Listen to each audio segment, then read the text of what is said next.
আসসালামাইকুম, আমি ডাক্তার G M Shamim, physiotherapist with chiropractor practitioner. আমরা আজকে একটা সাইটিকা পেন প্যাশেন্টকে নিয়ে, ব্যাক পেন অর্থাৎ অ্যাকচুয়ালি তার কোমর ব্যথা এবং তার L5S1 রিজনে তার নার্ভ রুট কম্প্রেশন আছে এবং কম্প্রেশনের পরিমাণ প্রায় 70% কম্প্রেশন আছে, 25% মোটামুটি ডিস্ক এখনও ভালো আছে, যার ফলে তার pain below the knee with sciatic pain, মারাত্মক পেন ছিল। আমরা অলরেডি তাকে কিছুদিন ট্রিটমেন্ট দেওয়ার পরে তার পেনটা কমে গেছে। এর মধ্যে আবার তার ঠান্ডা লেগে কাশি হওয়ার ফলে আবার তার পেনের তীব্রতা বাড়ছে। তো আমরা তার এসএলআর দেখলাম।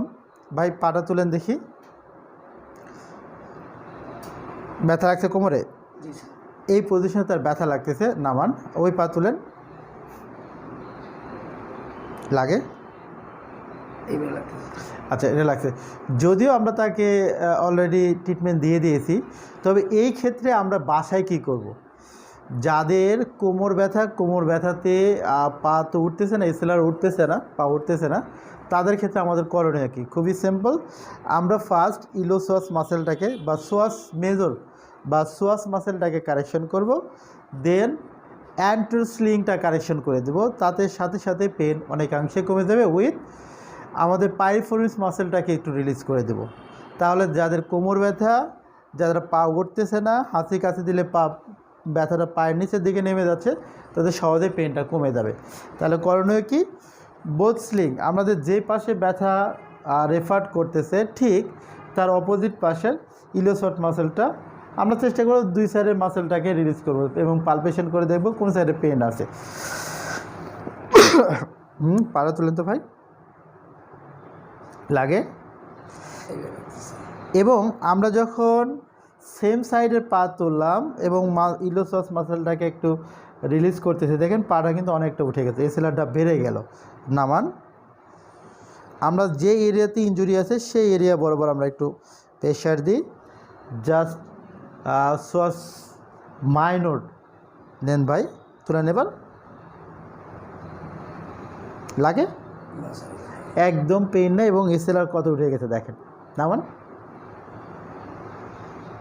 ওকে, অর্থাৎ যাদের এই প্রবলেমগুলো, অ্যাকচুয়ালি এই প্রবলেমগুলো ব্যাক পেন, যাদের এই প্রবলেমগুলো ইনজুরিটা কোমরে, কিন্তু এই অরিজিনটা এটা তৈরি হওয়ার কারণটা দেখা যাচ্ছে অন্য জায়গায় হতে পারে আপনার টিএম জয়েন্ট হতে পারে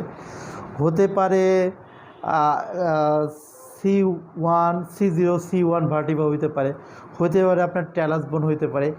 অর্থাৎ আনইভেন প্রেশার এখান থেকে শুরু হয়, যার দরুন আপনার ইফেক্টটা পরে লাম্বার থেকে আপনার ইনজুরিটা যে কোনো সময় ইনজুরিটা হতে পারে। সুতরাং আমাদের জন্য করণীয় কি? করণীয় খুবই সহজ, একজন এক্সপার্ট ফিজিওথেরাপিস্টকে দেখান। তারপরে যদি না হয় তাহলে আপনারা বাসায় কি করতে পারেন? আপনারা আসলে বাসায় করা মুশকিল, মানে আমরা দেখা দিচ্ছি এইভাবে ব্যায়াম করা আসলেও ঠিক না। কেন?